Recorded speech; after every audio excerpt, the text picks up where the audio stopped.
Then अब हम बात करते हैं कॉज ऑफ केमिकल बॉन्ड। तो भाई कॉज ऑफ केमिकल बॉन्ड में आप देखना है यहां पे क्या हो सकते हैं। सबसे पहले हम लोग बात करते हैं यहां पर कि कॉज ऑफ केमिकल बॉन्ड किन पैरामीटर्स पर डिपेंड करता है। ठीक है, when attraction force is greater than repulsion force, then आप क्या बोल सकते हैं कि केमिकल बॉन्ड का ये एक मेन कॉज हो सकता है और है भी। यानी कि आपकी सीधी सीधी बात है कि आपकी अट्रैक्शन फोर्स किससे ज्यादा है, आपकी रिपल्शन फोर्स से। भाई कॉमन सेंस है, जब अट्रैक्शन ज्यादा होगा रिपल्शन से तभी तो दोनों एटम एक दूसरे के करीब आएंगे, पास पास आएंगे और फिर एटॉमिक ऑर्बिटल्स ओवरलैप करेंगे और एक बॉन्ड फॉर्मेशन वाली सिचुएशन क्रिएट होगी। ठीक है, तो ये चीज आपको देखनी है।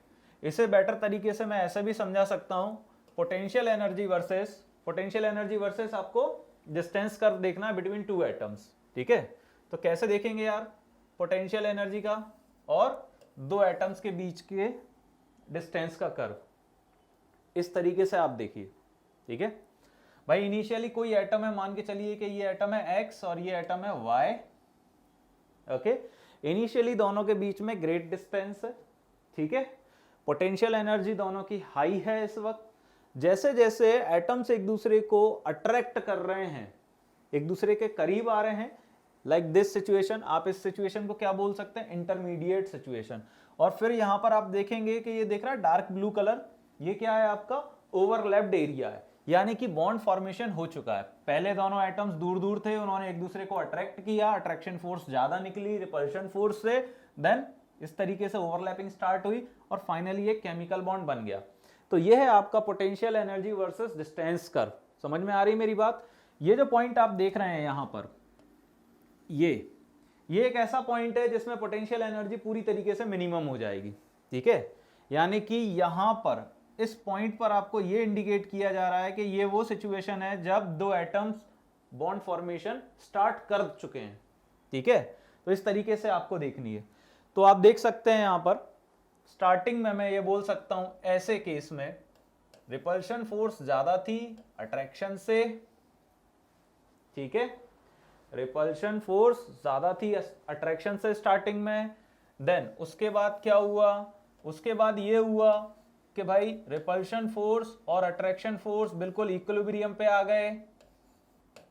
ठीक है, देन फिर कहानी ये हुई कि अट्रैक्शन फोर्स ज्यादा हो गई रिपल्शन फोर्स से, और यही क्या है आपका कॉज ऑफ केमिकल बॉन्ड। यही क्या है आपका cause of chemical bond.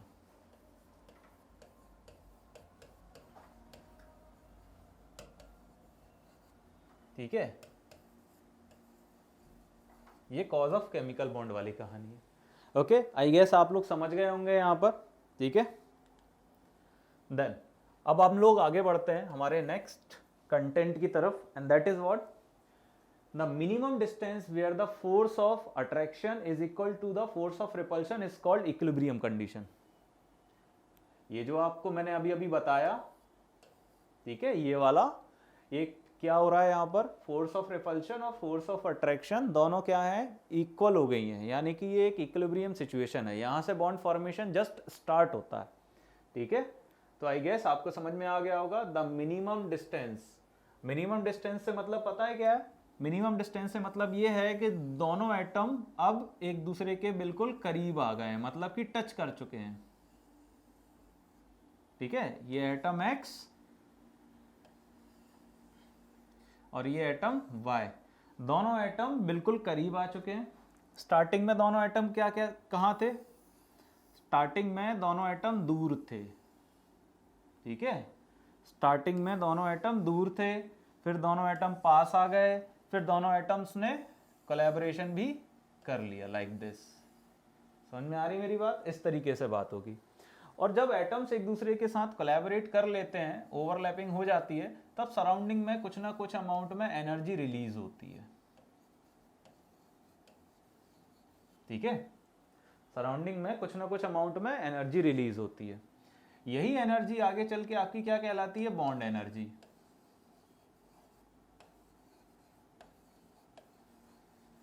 Okay, then bond energy से आप बॉन्ड स्ट्रेंथ भी डिफाइन कर सकते हैं।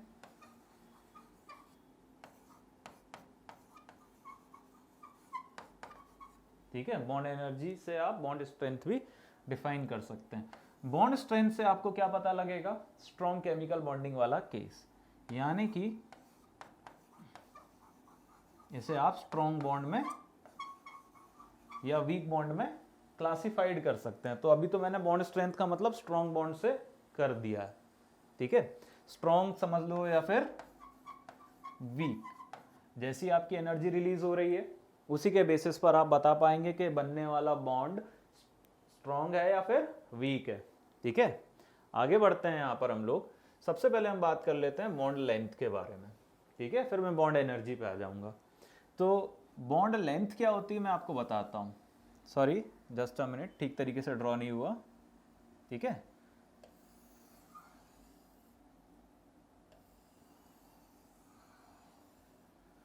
जब इंटर न्यूक्लियस डिस्टेंस बिल्कुल मिनिमम हो जाए, क्या हो जाए? जब इंटर न्यूक्लियस डिस्टेंस, ये जो आप देख रहे हैं इंटर न्यूक्लियस डिस्टेंस मिनिमम हो जाए, तब हम लोग इसे ही क्या कहेंगे? समझ में आ रही मेरी बात? बॉन्ड लेंथ कहेंगे। ये क्या है बच्चों आपकी? यही है आपकी बॉन्ड लेंथ, इसको कहते हैं बॉन्ड लेंथ। ओके, देन फिर हम बात कर लेते हैं बॉन्ड एनर्जी की। तो जस्ट अभी अभी मैंने आपको बताया बॉन्ड एनर्जी। ठीक है, बॉन्ड एनर्जी क्या होती है? जब सराउंडिंग में आप कुछ ना कुछ अमाउंट में एनर्जी रिलीज कर रहे हैं, that is known as bond energy. Okay, then आगे बढ़ते हैं। थियोरेटिकल लैंग्वेज में आपको समझ में आ जाएगा बॉन्ड लेंथ क्या होती है। ठीक है, द स्मॉलेस्ट इंटरन्यूक्लियस डिस्टेंस, ठीक है, the smallest internuclear distance is known as bond length. Okay, then bond energy पे आए तो बॉन्ड एनर्जी को कैसे डिफाइन करेंगे आप? Energy released due to bond formation, जैसा अभी मैंने आपको बताया, between two atoms is called bond energy. ये थियोरेटिकल लैंग्वेज में हो गया। ओके, नाउ अब हम लोग प्रॉपरली केमिकल बॉन्ड की तरफ आगे बढ़ रहे हैं। ठीक है, और अब आप अच्छे तरीके से सोचिएगा और समझिएगा मैं क्या कहना चाहता हूँ। ठीक है, अब पूरी तरीके से आपको कॉमन सेंस पे चलना है। अब मैं सबसे पहले बात करूंगा केमिकल बॉन्डिंग की एनर्जी के बारे में। ओके, जब दो एटम्स एक दूसरे को अप्रोच कर रहे थे, बॉन्ड फॉर्मेशन की स्टेज आ गई थी, सराउंडिंग में कुछ ना कुछ अमाउंट में एनर्जी रिलीज हो रही थी, तो अब हमें उस एनर्जी के बारे में बात करनी है। मैं आपसे ये कहना चाहता हूँ कि अगर वो एनर्जी, मैथमेटिकली अगर मैं बात करूँ, अगर वो एनर्जी आपकी 42 किलो जूल पर मोल या फिर 10 किलो कैलोरी पर मोल है, तो आप क्या समझेंगे? बॉन्ड फॉर्मेशन हो चुका है। ठीक है, आप यही समझेंगे बॉन्ड फॉर्मेशन हो चुका है। दूसरी सबसे बड़ी बात यह है कि 42 किलो जूल पर मोल, ये जो मैं आपको एनर्जी की वैल्यू बता रहा हूं, आप इसे स्ट्रॉन्ग बॉन्ड में ही कंसीडर करेंगे, क्योंकि बनने वाला कोई भी बॉन्ड इनिशियली स्ट्रॉन्गेस्ट बॉन्ड वाली कैटेगरी से ही क्लासिफाइड किया जा सकता है। तो क्या लिखा हुआ है दोस्तों यहाँ पे? The energy that is released by the attraction force, that is released by the attraction force या फिर attraction between two atom for bond formation. Okay, अगर 42 किलो जूल पर मोल से ज्यादा है या फिर 10 किलो कैलोरी पर मोल से ज्यादा है, तो आप इसे कंसीडर करेंगे केमिकल बॉन्ड के तौर पर बन चुका है केमिकल बॉन्ड। ओके, एक छोटा सा नोट पॉइंट भी है, और वो नोट पॉइंट क्या है जरा देख लीजिए। इन केस के बॉन्ड एनर्जी या रिलीज होने वाली एनर्जी 42 किलो जूल पर मोल या फिर 10 किलो कैलोरी पर मोल से कम है, ऐसी सिचुएशन में हम क्या केमिकल बॉन्ड उसको प्रोनाउंस कर सकते हैं क्या? और अगर कर सकते हैं तो शायद हमें उसे और अच्छी तरीके से क्लासिफाइड करने की जरूरत है, डेफिनेटली। ठीक है, सो मैं आपको यह बताना चाहता हूं कि अगर 42 किलो जूल पर मोल से कम है एनर्जी, तो कम है तो 42 से कितनी कम है और क्या क्या पैरामीटर्स में कम है वो मैं बताऊंगा। ठीक है, सो आप याद रखें एक चीज कि अगर एनर्जी 42 किलो जूल पर मोल से कम है, तो कम में मैं आपको सेगमेंट्स दिखाऊंगा। If this kind of energy released due to one hydrogen atom and any other hydrogen atom between 8 to 42 kilo joule, और 3 to 10 kilo calorie per mole, then it will be considered as hydrogen bond. यानी कि आपसे कह रहे हैं कि अगर कोई एटम है जो कि आपका हाइड्रोजन है एंड कोई अदर एटम है, ठीक है, other atom let be X, ठीक है। सो अगर इस सिस्टम से रिलीज हुई एनर्जी की वैल्यू, इस सिस्टम से रिलीज हुई एनर्जी, कौन सी एनर्जी? बॉन्ड एनर्जी,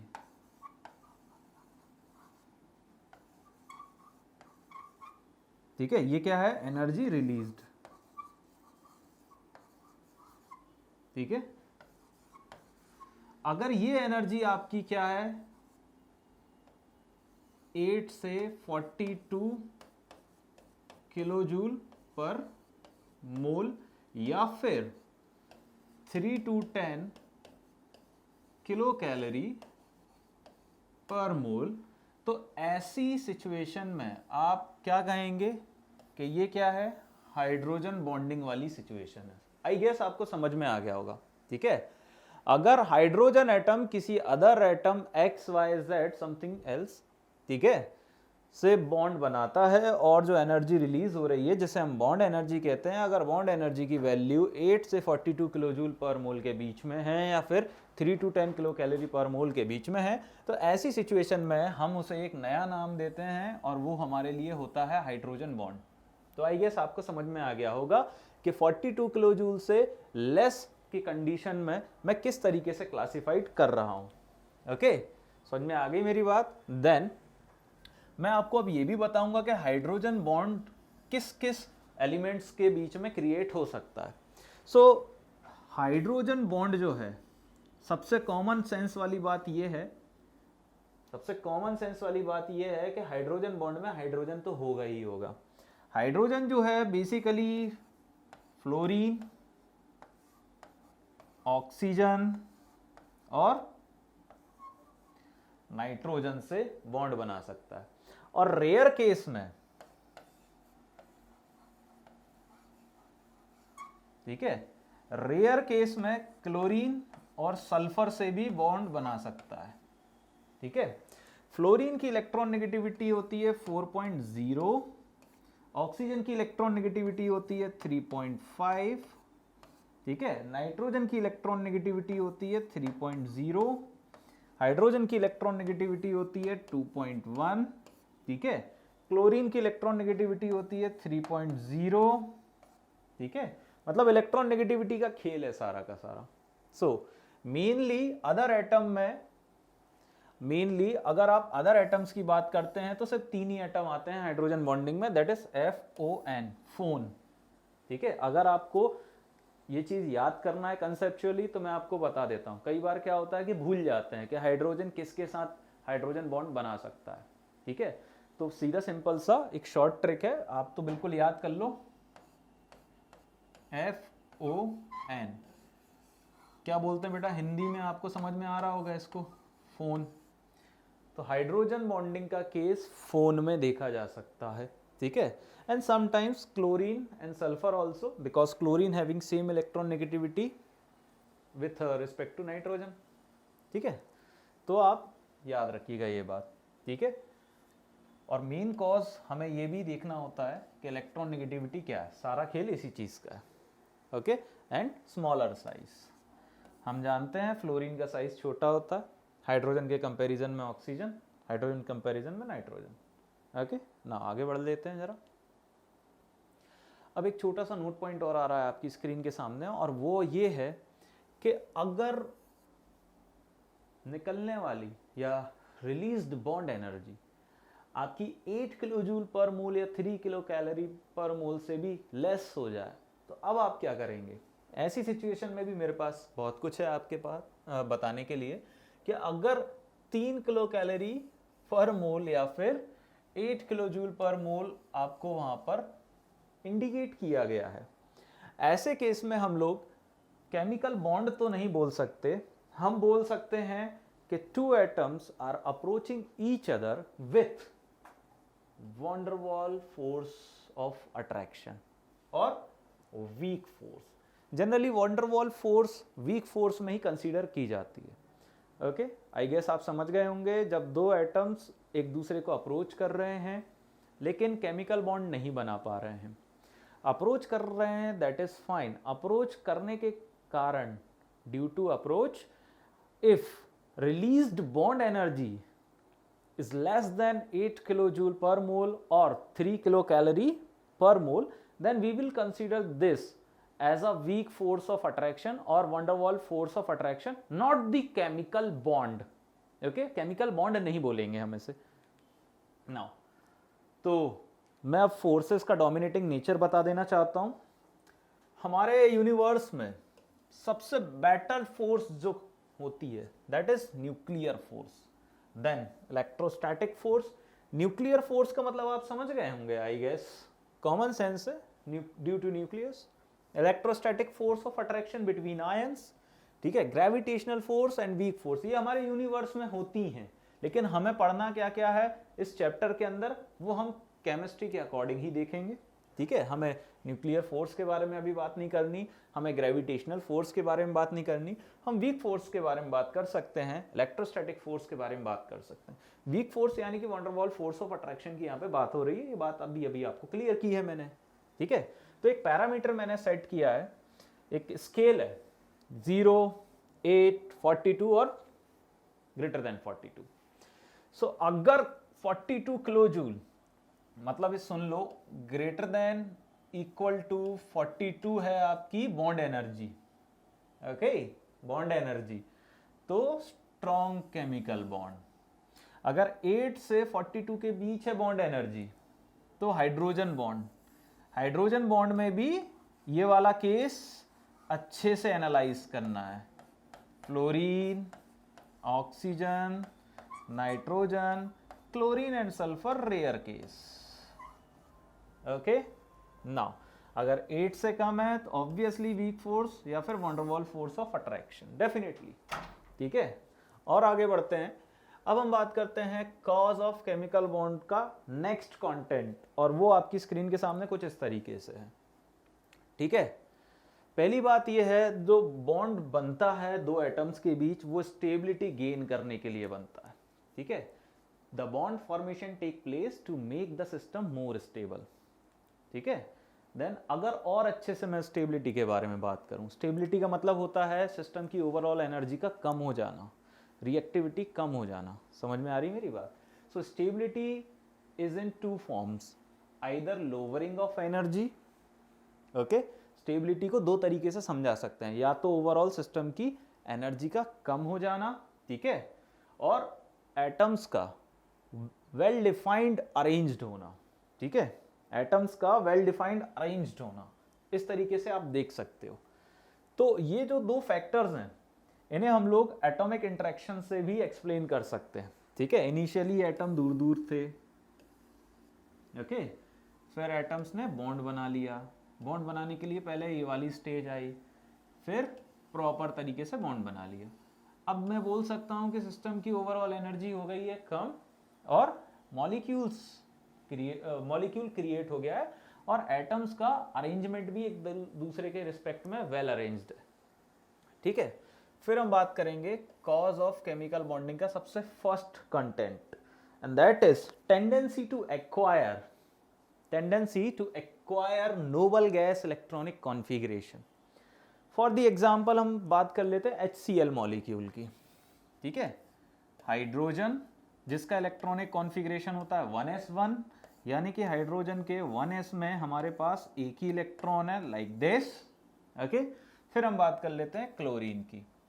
क्लोरीन के पास, ठीक है, सॉरी, क्लोरीन का इलेक्ट्रॉनिक कॉन्फ़िगरेशन क्या है, 3s2 3p5, ओके।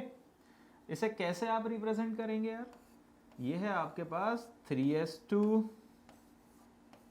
ठीक है, ये है आपके पास 3s2 और ये है आपके पास क्या 3p5। P को मैं और अच्छे से डिफाइन करूंगा, जैसा कि आपको बताया गया है एटॉमिक स्ट्रक्चर में, p में आप जानते हैं कितने सबशेल्स होते हैं। ओके, तो ये आपके लिए 3px है, ये आपके लिए 3py है और ये आपके लिए 3pz है।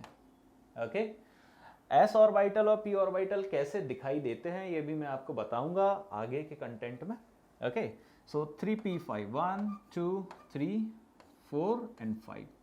आप देख सकते हैं अनपेयर्ड इलेक्ट्रॉन हमारे पास हाइड्रोजन में भी अवेलेबल है और अनपेयर्ड इलेक्ट्रॉन हमारे पास क्लोरीन में भी अवेलेबल है। क्लोरीन के आउटर मोस्ट शेल की बात करें तो मैं यहाँ पर आपको 5 इलेक्ट्रॉन इस तरीके से रिप्रेजेंट करके दिखा देता हूँ। हाइड्रोजन के पास एक ही इलेक्ट्रॉन है। अब ये जो इलेक्ट्रॉन है यही अप्रोच कर रहा है किसको, इसको, यानी कि अगर बॉन्डिंग का केस देखा जाए तो बॉन्डिंग इनके बीच में होनी है, ठीक है, ओवरलैप इनके बीच में होना है। समझ में आ गया होगा आपको आई गेस, ठीक है। तब जाकर क्या बनेगा, आपका एक HCl का बॉन्ड बन जाएगा इस तरीके से, ठीक है, ये आपका पूरा एक मॉलिक्यूल बन जाएगा। ऐसी सिचुएशन में क्या हो जाएगा, ये दोनों इलेक्ट्रॉन शेयर करेंगे अपने आप को, क्या करेंगे, शेयर, ठीक है, शेयर ऑफ इलेक्ट्रॉन्स, इलेक्ट्रॉन की शेयरिंग होगी। तो अब हाइड्रोजन अपना क्या पूरा कर लेगा, हाइड्रोजन पूरा कर लेगा अपना डुप्लेट, यानी कि इलेक्ट्रॉनिक कॉन्फ़िगरेशन हाइड्रोजन का हो जाएगा 1s2, ठीक है। ऐसी सिचुएशन में क्लोरीन क्या करेगा, क्लोरीन अपना ऑक्टेट पूरा कर लेगा, ठीक है। ऑक्टेट का केस यानी कि क्लोरीन का क्या हो जाएगा 3s2 3p6, यानी कि उसके पास 8 इलेक्ट्रॉन आ जाएंगे और हाइड्रोजन के पास 2 इलेक्ट्रॉन आ जाएंगे, ठीक है। यहाँ हाइड्रोजन स्टेबल हो गया, वहाँ पे क्लोरीन स्टेबल हो गया। समझ में आ गई मेरी बात, आगे बढ़ जाते हैं, ठीक है। तो नोबल गैस इलेक्ट्रॉनिक कॉन्फ़िगरेशन क्या होता है, ये बात आप लोगों को पीरियोडिसिटी में भी बता दी गई है और एटॉमिक स्ट्रक्चर में भी बता दी गई है, ठीक है। The first explanation about the cause of combination between the atom is based upon understanding of electronic configuration of noble gas. तो आप समझ गए होंगे नोबल गैस इलेक्ट्रॉनिक कॉन्फ़िगरेशन क्या होता है, इस एग्जाम्पल से आप पूरी तरीके से समझ गए हैं। ओके, तो ये आप देख रहे हैं यहाँ पे नोबल गैस इलेक्ट्रॉनिक कॉन्फ़िगरेशन, ठीक है, नोबल गैस इलेक्ट्रॉनिक कॉन्फ़िगरेशन, ठीक है। ये हीलियम का एक्वायर कर लिया गया है ना, नोबल गैस है हीलियम भी, ये किसका एक्वायर कर लिया गया है 3s2 3p6, समझ में आ रही मेरी बात, आर्गन का एक्वायर कर लिया गया है। तो इस तरीके से सबसे पहले कॉज ऑफ केमिकल बॉन्ड में मैंने आपको बता दिया है Nobel gas electronic configuration acquire करने वाली स्टेज। ओके ओके, अब बढ़ते हैं हम लोग नेक्स्ट पॉइंट की तरफ, ठीक है। जरा देखिए इसको, अब सबसे पहले मैंने आपको नोबल गैस कॉन्फ़िगरेशन के बारे में सब बता दिया है। ओके, जरा इस पॉइंट की तरफ ध्यान दीजिए। It has been observe that atom of noble gas, ठीक है, ऐसा ऑब्जर्व किया गया है कि नोबल गैस के जो एटम्स होते हैं, ठीक है, बहुत ही लिटिल या फिर टेंडेंसी ही नहीं है उनकी किसी से कंबाइन होने की। अगर मैं जीनॉन की बात ना करूं अभी तो, ठीक है, क्योंकि एक तो उन्होंने अपना ऑक्टेट कंप्लीट कर लिया है, दूसरी बात पूरी तरीके से स्टेबल सिस्टम है, तीसरी बात लोअर एनर्जी वहां पर मौजूद है, ठीक है। तो मैं आपको यही बताना चाहता हूं, समझ रहे हैं मेरी बात, इस तरीके से मैं आपको यही बताने वाला हूं। Okay, so this means that these atoms have stable electronic configuration. ये तो कॉमन सेंस वाली बात हो गई है। थोड़ा आगे बढ़ते हैं लुईस ऑक्टेट रूल की तरफ। ऑक्टेट भी आप समझ ही गए होंगे, 10th क्लास में भी आपने पढ़ा होगा। ओके, सो जितनी भी नोबल गैसेस हैं, ठीक है, जितनी भी नोबल गैसेस हैं वो अपने कंप्लीट ऑक्टेट सिस्टम और मोर स्टेबिलिटी की वजह से आपको यहाँ पर लेस रिएक्टिविटी दिखाती हैं, लेस केमिकल रिएक्टिविटी या फिर केमिकल बॉन्ड बनाने की टेंडेंसी बहुत ही लेस अप्रोच होती है वहाँ पे, ठीक है। तो जो इलेक्ट्रॉनिक वहाँ स्ट्रक्चर आपको दिखाया जाता है, आउटर मोस्ट शेल पूरी तरीके से फिल होते हैं। ऑब्वियसली मैंने अभी क्लोरीन का एग्जाम्पल दिया ही था, ठीक है, हाइड्रोजन का। हीलियम का हम जानते हैं कि इलेक्ट्रॉनिक कॉन्फ़िगरेशन है 1s2, बट यहां पर भी मैं अगर ऑक्टेट की बात ना करूं, क्योंकि ऑक्टेट का मतलब सीधी सिंपल सी बात है 8 इलेक्ट्रॉन है ना, 8 इलेक्ट्रॉन, तो मैं तो सिर्फ किसकी बात करना चाहता हूं यहाँ पे, डुप्लेट की बात कर रहा हूं। तो हीलियम के बारे में तो हम फिर अच्छे तरीके से जानते ही हैं कि except helium all the noble gases having complete octet system, ठीक है। तो हीलियम जो है the S and P subshell of the highest energy level contain a total of 8 electron, हम जानते हैं, NS2 NP6 इलेक्ट्रॉनिक कॉन्फ़िगरेशन, यानी कि S fully filled, P fully filled, okay. तो हाईएस्ट एनर्जी वाला सिस्टम है वो एक, ठीक है। देन नेक्स्ट पॉइंट की तरफ हम लोग चलते हैं, ठीक है। तो अगर आपको कहीं पर भी इस तरीके का इलेक्ट्रॉनिक कॉन्फ़िगरेशन दिखाई देता है लाइक NS2 NP6, मैंने यहाँ N नहीं लगाया, सीधी सिंपल सी बात है, मैं इंडिकेट कर रहा हूँ कि S फुली फिल्ड है, P फुली फिल्ड है, इस तरीके का आपको कॉन्फ़िगरेशन कहीं पर भी दिखाई देता है, ठीक है। तो outer energy level, outer shell की बात हो रही है, outer energy level constitutes a structure of maximum stability definitely and therefore of minimum energy, minimum energy होगी, स्टेबल सिस्टम है तो, ठीक है। The tendency of atoms to achieve 8 electrons in their outermost shell is known as what, Lewis octet. ये Lewis theory के according, ठीक है, causal Lewis theory थी ना, उनका ये स्टेटमेंट था। आगे बढ़ते हैं, 8th class, 9th class, 10th class में आपने पढ़ाई है। देन फिर हम लोग बात करते हैं अगले कॉज की, and that is what, tendency to acquire minimum energy. Obviously यार, ऑक्टेट पूरा होगा, सिस्टम स्टेबल होगा और एनर्जी तो मिनिमम ही एक्वायर हो रही ना, तो यही मैं आपको बताना चाहता हूँ, ठीक है। आप यहाँ पर देख सकते हैं और समझ सकते हैं कि जब दो एटम एक दूसरे को अप्रोच कर रहे हैं, ठीक है, जब दो एटम एक दूसरे को अप्रोच कर रहे हैं यहाँ पर फोर्स ऑफ अट्रैक्शन से, ओके, और वहां पर फोर्स ऑफ रिपल्शन भी लगी रही है, बट फोर्स ऑफ रिपल्शन जो है वो लेस डोमिनेटिंग है, force of attraction higher dominating है, that is why two atoms are collaborating and creating a chemical bond, ठीक है।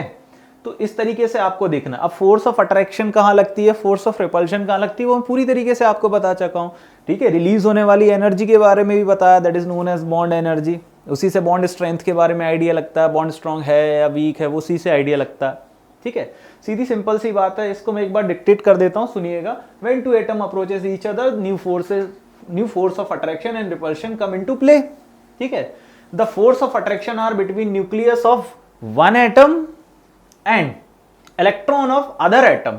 The force of repulsion are between the nuclei as well as the electrons of two atom. ये तो पूरी तरीके से आपको practically मैंने अभी बता भी दिया था, ठीक है। तो एक अननेसेसरी वाली बात है। तो हम लोग आगे बढ़ते हैं जरा, ठीक है, और आगे बढ़ जाते हैं, यहाँ पे देखते हैं जरा। अब मेरी बात सुनना, अट्रैक्शन फोर्स जो होती है, नेट रिजल्ट तो आपको यही मिलता है कि केमिकल बॉन्ड वहां पे बन चुका है, ठीक है, और सिस्टम की ओवरऑल एनर्जी हो जाती है डिक्रीज। स्टेबिलिटी का मेन रीजन तो यही है। तो टेंडेंसी क्या हो जाती है, सीधी सीधी एक्वायर हो जाती है मिनिमम एनर्जी वाले फॉर्मेट में, ठीक है। आगे बढ़ता हूं मैं। फिर हम लोग बात करते हैं exception of Lewis octet rule. कुछ एलिमेंट्स ऐसे भी हैं जहां पर हम केमिकल बॉन्ड का कॉज एज अ एक्सेप्शन भी देख सकते हैं। कैसे, आइए जरा। इनकम्प्लीट ऑक्टेट, इनकम्प्लीट ऑक्टेट मतलब कि केमिकल बॉन्ड बनाने के बाद भी सिस्टम का ऑक्टेट पूरा नहीं हो रहा है। फॉर द एग्जाम्पल, यहां पे देखिएगा जरा। सबसे पहले मैं बात करना चाहूंगा इनकम्प्लीट ऑक्टेट के कंसेप्ट की, देन एक एग्जाम्पल से मैं समझाऊंगा, ठीक है। ऐसे कंपाउंड्स की मैं बात कर रहा हूं, सॉरी, ऐसे कंपाउंड्स की मैं यहां पर बात कर रहा हूं जिसमें ऑक्टेट जो है इनकम्प्लीट है, ठीक है। तो जब ऑक्टेट इनकम्प्लीट है फिर भी ये सिस्टम जो है स्टेबल कहलाता है। अब स्टेबल क्यों कहलाएगा, उसके रीजंस आपको देख ही चुके हैं, ठीक है। लेकिन स्टेबल होने के बाद भी हम सिस्टम को पूरी तरीके से ये नहीं कह पाएंगे कि हम लोगों ने ऑक्टेट फुली फिल्ड कर लिया है। ये एक एक्सेप्शन में ही काउंट होता है कि केमिकल बॉन्ड बनाने के बाद भी सिस्टम स्टेबल है बट ऑक्टेट पूरा नहीं है। ऐसी स्पीशीज या ऐसे मॉलिक्यूल्स को हम लोग बोल सकते हैं इलेक्ट्रॉन डेफिशिएंट स्पीशीज या इलेक्ट्रॉन डेफिशिएंट मॉलिक्यूल्स या फिर इलेक्ट्रॉन डेफिशिएंट कंपाउंड्स, ठीक है। बेटर एग्जांपल मैं आपको और भी अच्छे से समझाऊंगा, ठीक है। जरा नेक्स्ट पॉइंट देखिए। ऐसे कंपाउंड्स जिसमें सिर्फ 2 ही इलेक्ट्रॉन है मॉलिक्यूल फॉर्मेशन के बाद, ठीक है, आउटर मोस्ट शेल में सिर्फ 2 ही इलेक्ट्रॉन है, ठीक है, जैसे कि H2 आप देख सकते हैं। अब H2 क्या है, ऑब्वियसली ये लुईस ऑक्टेट का एक्सेप्शन है। भाई हाइड्रोजन कहाँ ऑक्टेट पूरा कर रहा है, नहीं कर रहा है। ऐसे और भी मॉलिक्यूल्स आते हैं, ठीक है, और भी वैरायटीज आपको देखने को मिलेगी। सिमिलरली ऐसे कंपाउंड्स भी मैं लूंगा जब 6 इलेक्ट्रॉन वाली कहानी आपको देखने को मिलेगी, ठीक है, आउटर मोस्ट शेल में, जैसे कि बोरोन ट्राइफ्लोराइड है, ओके, यहाँ पे मैं आपको बताता हूँ। हम जानते हैं बोरोन का इलेक्ट्रॉनिक कॉन्फ़िगरेशन क्या होता है बच्चों, that is 2s2 2p1। Okay, यानी कि मैं इस तरीके से आपको बताना चाहता हूँ, ये है बोरोन का 2s जो कि फुली फिल्ड है। फिर हम बात करेंगे बोरोन के ग्राउंड स्टेट में इलेक्ट्रॉनिक कॉन्फ़िगरेशन की। ठीक है, तो ये रहा आपका 2px। अब बोरोन का 2pz पड़ा है पूरी तरीके से खाली, सॉरी 2py और 2pz पड़ा है पूरी तरीके से खाली। ठीक है, समझ में आ रही मेरी बात? यह है आपका 2py। अब ये जो इलेक्ट्रॉनिक कॉन्फ़िगरेशन है ये मैंने बताया है आपको ग्राउंड स्टेट में। अब बोरोन के एक्साइटेड स्टेट में जाना है। एक्साइटेड स्टेट का मतलब आप जानते हैं, एक्साइटेड स्टेट का मतलब क्या होता है? इलेक्ट्रॉन को जंप करना होगा यहां पे, यानी कि मैं बोरोन की वैलेंसीज क्रिएट करना चाहता हूं जिसमें बोरोन मैक्सिमम बॉन्ड बना है स्टेबिलिटी के साथ। तो ये है बोरोन का 2s with 1 electron as of now. Okay, then 2px 2py 2pz की कहानी। तो एक और इलेक्ट्रॉन इधर, एक इलेक्ट्रॉन इधर। अब 2pz पूरी तरीके से खाली है। ये है क्या बेटा? आपके बोरोन की फर्स्ट एक्साइटेड स्टेट। क्या है ये? बोरोन की फर्स्ट एक्साइटेड स्टेट। ये है बोरोन का 2px विथ 1 इलेक्ट्रॉन, ये है बोरोन का 2py विथ 1 इलेक्ट्रॉन, ये है बोरोन का 2pz विथ नो इलेक्ट्रॉन, एक भी इलेक्ट्रॉन नहीं है। तो अब बॉन्ड फॉर्मेशन के लिए आपको अब सिचुएशन देखनी होगी। सिमिलरली मैं अब फ्लोरीन की बात कर रहा हूं यहाँ पे, ठीक है, बोरोन ट्राइफ्लोराइड की। तो अब फ्लोरीन का इलेक्ट्रॉनिक कॉन्फ़िगरेशन क्या है? 2s2 2p5, यानी कि फ्लोरीन के 2s में 2 इलेक्ट्रॉन। ओके, देन ये मैं अब यहाँ ड्रॉ कर रहा हूँ इस तरीके से, देखिएगा। तो ये तो हो गया 2s, इसे 2px, ये हो जाएगा 2py, ये हो जाएगा 2pz। ओके, तो 1 2 3 4 5। अब फ्लोरीन का ये जो 2pz है अनपेयर्ड इलेक्ट्रॉन के साथ अवेलेबल है। ओके, अनपेयर्ड इलेक्ट्रॉन के साथ अवेलेबल है। और 2s अनपेयर्ड है बोरोन में, 2px अनपेयर्ड है बोरोन में, 2py अनपेयर्ड है बोरोन में, और 2pz है वेकेंट पूरी तरीके से। यानी कि बोरोन का 2s 2px और 2py केमिकल बॉन्ड में पार्टिसिपेट करेगा और फ्लोरीन का 2pz पार्टिसिपेट करेगा। ठीक है, ये कहानी अगर आपको क्लियर हो गई हो तो हम जरा थोड़ा और इसके आगे बढ़ते हैं। ये मैं अब इरेज कर रहा हूं, ठीक है, इरेज कर दिया मैंने। तो बोरोन जो है, ठीक है, बोरोन जो है इस तरीके से फ्लोरीन से बॉन्ड बनाएगा। बोरोन ट्राइफ्लोराइड वाली कहानी है ये। ठीक है, तो अब ये जो बॉन्ड बना है ये किससे बन गया होगा भाई? बोरोन का 2s और फ्लोरीन के 2pz से। ये जो बॉन्ड बना है ये किससे बना होगा? बोरोन के 2px और फ्लोरीन के 2pz से, है ना। और ये जो बॉन्ड है ये किससे बना होगा?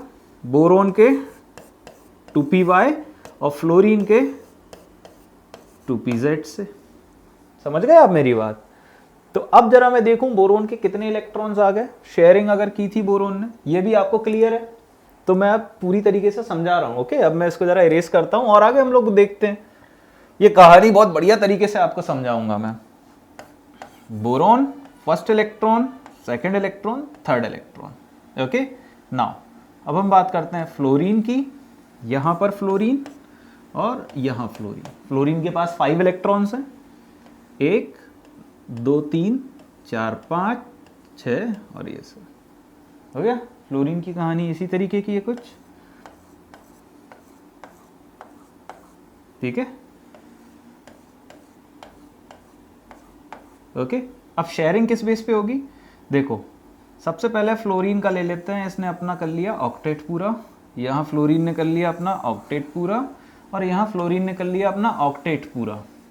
फ्लोरीन का ऑक्टेट है complete, I agree, but central atom जो बोरोन आपको दिखाई दे रहा है उसका ऑक्टेट पूरा नहीं है। बोरोन ने कितने इलेक्ट्रॉन गेन किए जरा देख लो ढंग से। बोरोन के पास सिर्फ 6 इलेक्ट्रॉन्स आए। तो अब ये ऑक्टेट का एक्सेप्शन ही तो हुआ, ये ऑक्टेट का एक्सेप्शन ही तो हुआ, जहां पर सराउंडिंग एटम्स अपना ऑक्टेट कंप्लीट कर रहे हैं, वहीं हमारा सेंट्रल एटम अपना ऑक्टेट कंप्लीट नहीं कर पा रहा है। ऐसी सिचुएशन में मॉलिक्यूल तो बन जाएगा, मॉलिक्यूल स्टेबल भी है, मॉलिक्यूल की ओवरऑल एनर्जी भी कम है, बट मॉलिक्यूल जो है इलेक्ट्रॉन डेफिशिएंट कंपाउंड प्रोनाउंस किया जाएगा, ठीक है, इनकम्प्लीट ऑक्टेट के केस में। आई गेस आप समझ गए होंगे। सिमिलर एनालिसिस आप AlCl3 के लिए भी कर सकते हैं, और ऐसे बहुत से मॉलिक्यूल्स हैं जिन्हें हम इलेक्ट्रॉन डेफिशिएंट कंपाउंड में कंसीडर कर सकते हैं, इनकम्प्लीट ऑक्टेट वाले सिस्टम में कंसीडर कर सकते हैं, and that would be our exception of Lewis octet rule. समझ में आ रही है मेरी बात? ओके, नाउ अब हम बात करते हैं ऑक्टेट का एक्सपेंशन।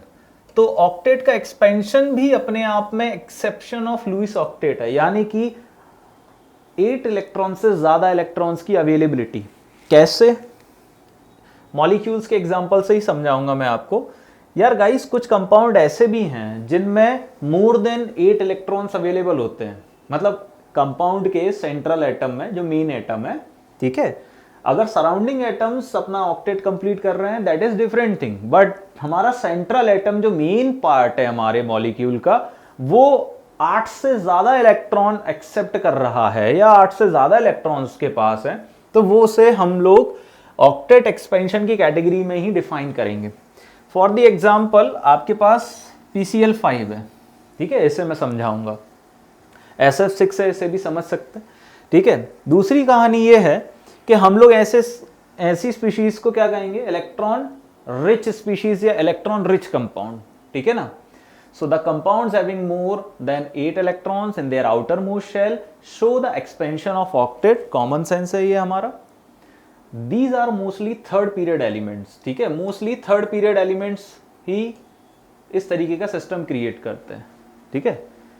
इसको मैं बाद में बताऊंगा। जरा वापस आते हैं। थर्ड पीरियड एलिमेंट में क्या होता है कि आपको वेकेंट ऑर्बिटल नजर आने लगते हैं। कौन से वाले vacant orbital? Vacant d orbital आपको नजर आने लगते हैं। समझ में आ रही मेरी बात? जैसे कि PCl5, SF6। फॉस्फोरस और सल्फर की अगर बात कर लें, ऑब्वियसली थर्ड पीरियड एलिमेंट है। Phosphorus having vacant d orbital and similarly sulphur also having vacant d orbital. तो जो वेकेंट d ऑर्बिटल है उसमें हम लोग और इलेक्ट्रॉन एक्सेप्ट करने की टेंडेंसी रिप्रेजेंट कर सकते हैं, ठीक है। कैसे? आइए देखते हैं। मैं लेता हूं PCl5 का एग्जांपल, ठीक है भाई। Phosphorus 3s2 3p3, okay. अब d ऑर्बिटल है हमारे पास, नाइट्रोजन के नीचे आता है फास्फोरस। नाइट्रोजन का इलेक्ट्रॉनिक कॉन्फ़िगरेशन है 2s2 2p3, फास्फोरस का इलेक्ट्रॉनिक कॉन्फ़िगरेशन है 3s2 3p3, okay. Outer most shell की बात हो रही है।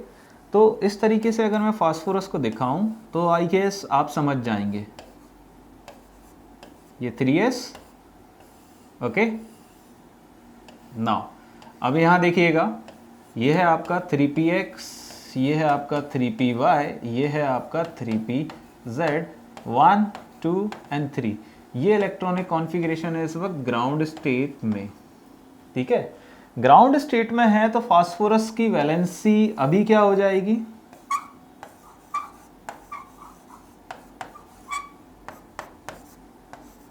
तीन, because of 3 unpaired electron in 3px 3py and 3pz, ठीक है। नाउ बट फास्फोरस ये वैलेंसी भी दिखा सकता है, यानी कि फास्फोरस 5 भी बना सकता है, 5 बॉन्ड भी बना सकता है। कब? In excited state.